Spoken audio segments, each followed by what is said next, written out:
Nouvelle session d'information sur Éduc TV, merci d'être avec nous. Voici les titres. Mesdames et messieurs, bienvenue. La RDC renforce son engagement en faveur de l'alimentation scolaire.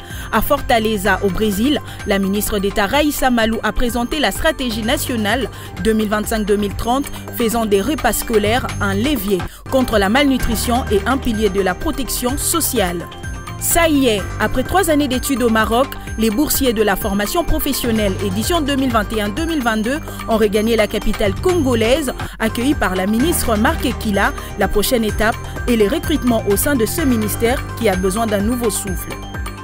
Et puis bonne nouvelle pour les habitants de la ville de Kinshasa, une innovation 100% congolaise pourrait bien révolutionner la gestion de l'électricité. La Kimbox, logette intelligente conçue par Kim Engineering, promet de sécuriser les installations, d'optimiser la consommation et de réduire les coupures du courant. Les détails dans cette édition. Après les titres, place au développement.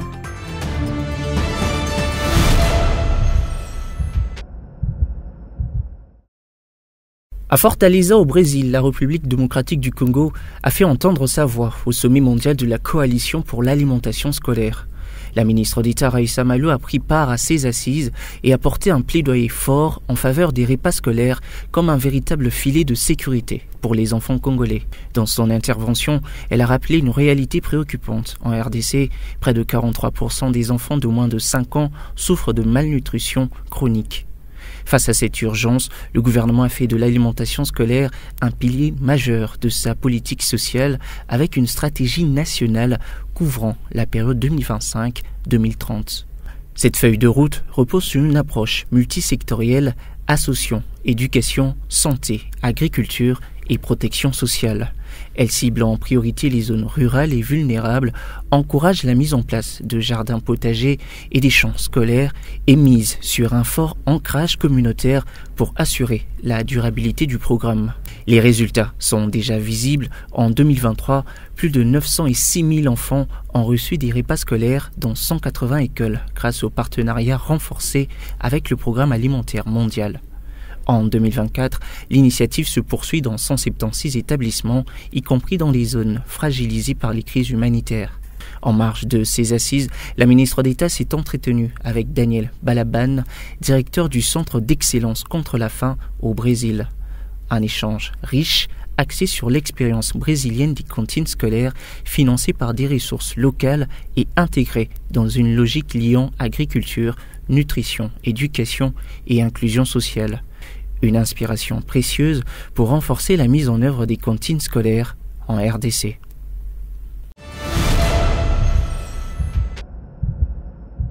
Nouvelle ère s'ouvre pour l'éducation nationale en République démocratique du Congo.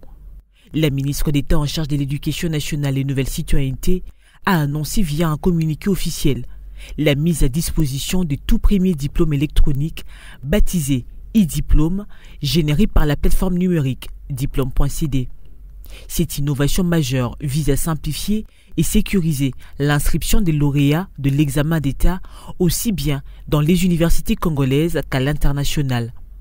Un outil numérique inédit fondé sur la technologie Blacken qui garantit l'authenticité des données et permet aux institutions d'accéder au diplôme en scannant simplement un QR code.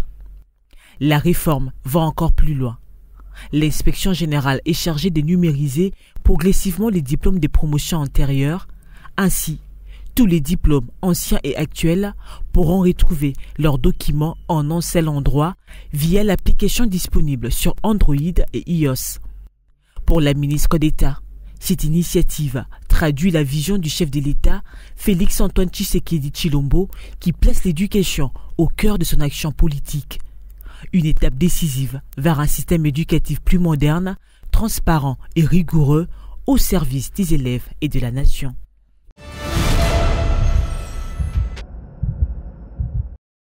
À Kinshasa, l'inspecteur principal provincial du plateau a tenu sa toute première séance de travail de l'année scolaire 2025-2026.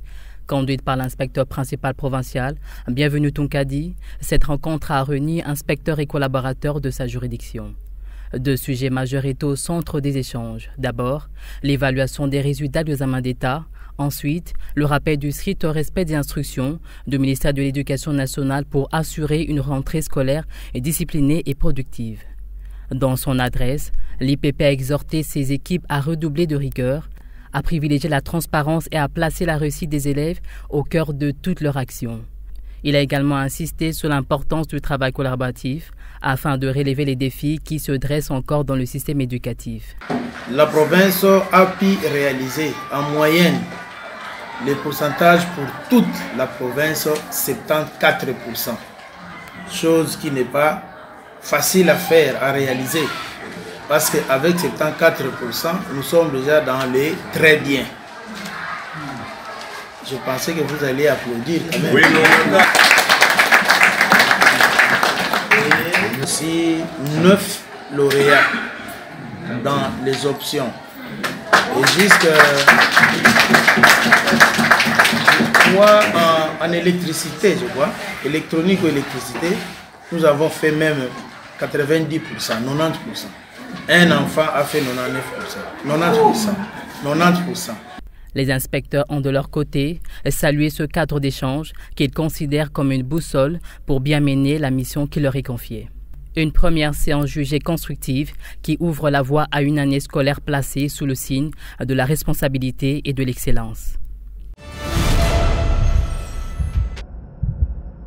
Dans les 5 provinces principales, lancement d'un atelier de formation basé sur les renforcements de la qualité de l'enseignement par la formation professionnelle continue des enseignantes et enseignants dans les réseaux d'écoles des proximités. Le 20 septembre 2025, à province éducationnelle Ituri 1, plus ou moins 15 inspecteurs des 3 provinces éducationnelles Ituri 1, 2 et 3 prennent part pour une durée de 4 jours dans le projet d'apprentissage et d'autonomisation de filles PAF, financé par la Banque mondiale pour Roseleta Gozalette, spécialiste en développement professionnel des enseignants. Au projet PAF, le participant appelé à se consacrer durant les 4 jours pour produire un résultat meilleur. Nous attendons vraiment qu'ils s'imprègnent de la formation des inspecteurs parce que ce sont eux qui vont gérer l'activité. Nous venons, nous donnons la formation, mais ce sont eux qui vont exécuter, qui vont suivre la mise en œuvre de tout. Ce sont eux qui doivent s'imprégner, doivent comprendre l'exercice qu'on va faire maintenant et continuer à le faire et faire le suivi permanent pour qu'on arrive à évaluer à la fin les niveaux qu'auront atteint les enseignants qui seront formés. Tout en souhaitant un beau déroulement de cet atelier, les prophètes de l'Ituri 1, Ivo Mouké Aboissel, avait lancé, au nom de l'autorité provinciale, l'ouverture de cette formation. Tout ce que nous vous demandons, c'est que vous soyez assidus, que vous puissiez suivre avec beaucoup d'attention les messages qui vont être donnés, les instructions qui vont vous être communiquées, pour que vous puissiez faire un travail de qualité. Au nom de l'autorité provinciale, je déclare ouvert cet atelier de formation qui porte sur la création des réseaux d'écoles de proximité et je vous en remercie. Il est à signaler que le projet est placé sur la responsabilité du ministère de l'enseignement primaire, secondaire et technique et sera mis en œuvre avec le soutien d'une équipe de coordination des projets.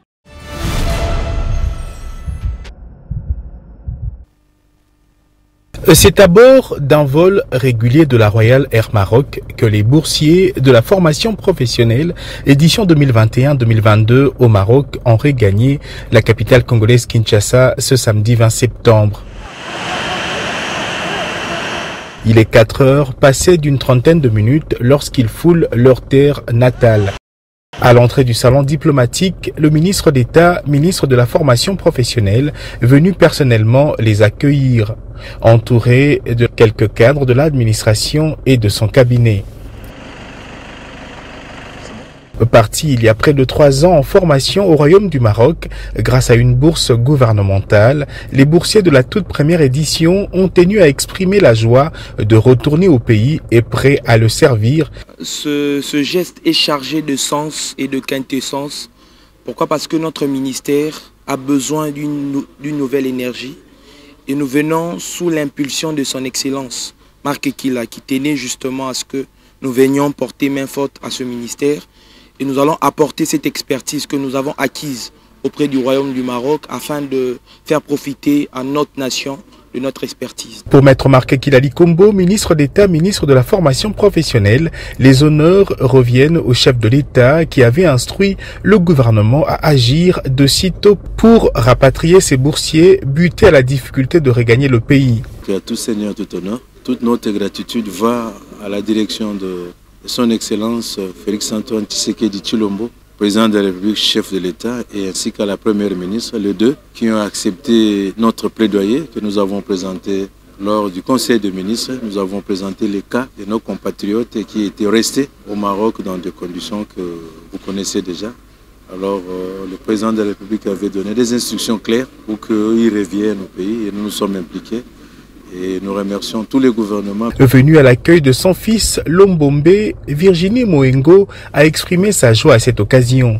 Na sepeli na pesi merci na gouvernement na ministre wa sunga kibiso bana bakene koyekola pe bazongi na mboka na bango po basa musana na bango. À ces boursiers dignes fils du pays, le ministre d'État, ministre de la formation professionnelle, a pris l'engagement de les recruter au sein de l'inspection générale à la formation professionnelle qui a besoin d'un nouveau souffle plus jeune. Une cérémonie est prévue en début de la semaine qui commence en présence de l'ambassadeur du Maroc en République démocratique du Congo.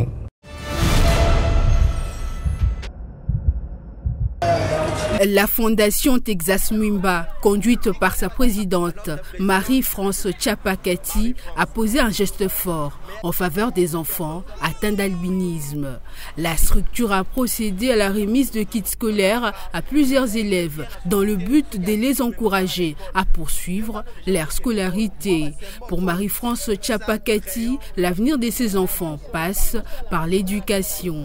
Pour que les enfants atteints d'albinisme se retrouvent dans la société, il faut d'abord étudier. Et aujourd'hui, nous remercions d'abord le chef de l'État parce qu'aujourd'hui, nous pouvons parler de la gratuité de l'enseignement en RDC. Mais à cela, pour l'accès des enfants atteints d'albinisme à l'école, il faut aussi des fournitures scolaires. Raison pour lesquelles on s'est réunis pour ça. Nous les avons distribuées gratuitement. À cela, on a aussi ajouté des crèmes solaires.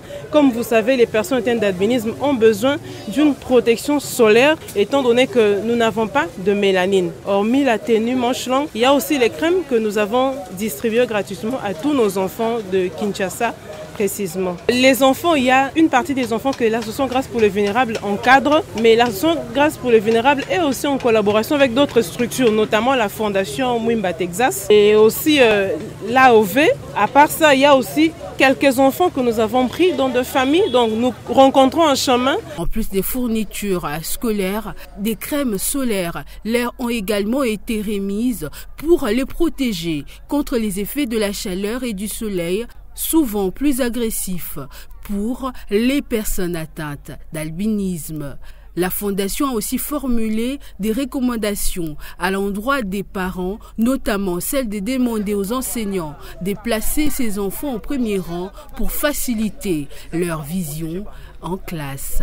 Ces gestes loués par les bénéficiaires et leurs familles témoignent de l'engagement des Texas Mwimba pour l'inclusion sociale et scolaire des enfants albinos.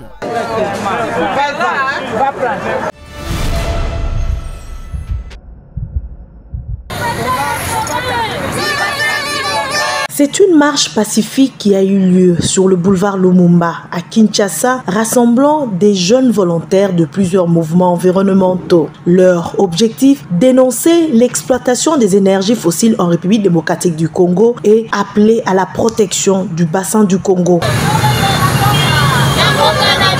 Brandissant de pancartes et des banderoles, les manifestants ont scandé des messages percutants à l'intention des décideurs politiques, de grands pollueurs et de la communauté internationale. On pouvait lire sur leurs t-shirts, affiches, banderoles et autres des slogans tels que « Stop aux projets toxiques »,« Respectez le forêt du bassin du Congo »,« Climate Justice Now »,« Arrêtez de financer les destructions de forêts ». À en croire le représentant du mouvement de jeunes volontaires, il est urgent que la RDC, au opèrent une transition énergétique vers les solutions renouvelables. Nous pensons que c'est le moment de migrer vers les énergies renouvelables parce que les fossiles ont longtemps pollué l'environnement et nos communautés sont en train de souffrir de l'injustice climatique. Cette mobilisation a reçu le soutien de l'organisation non gouvernementale Greenpeace Afrique qui a marché aux côtés de la jeunesse pour tracer une ligne rouge contre des grands pollueurs. Un exemple cité lors de la manifestation et l'exploitation jugée abusive d'une entreprise pétrolière dans la province du Congo central.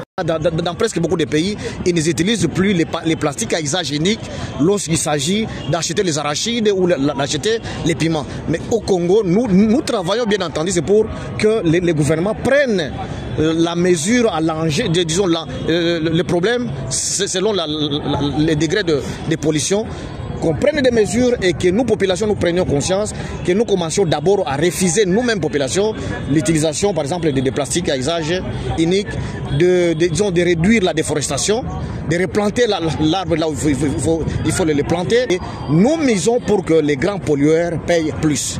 Par exemple, Perenco doit payer plus pour la pollution à Mwanda.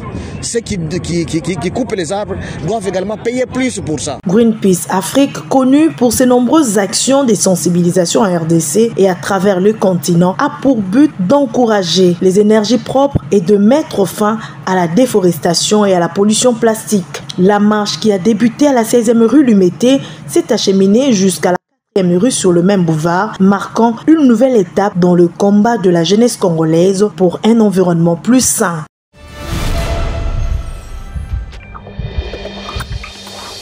Fin de ces journaux, merci de l'avoir suivi et bonne suite des programmes sur votre chaîne.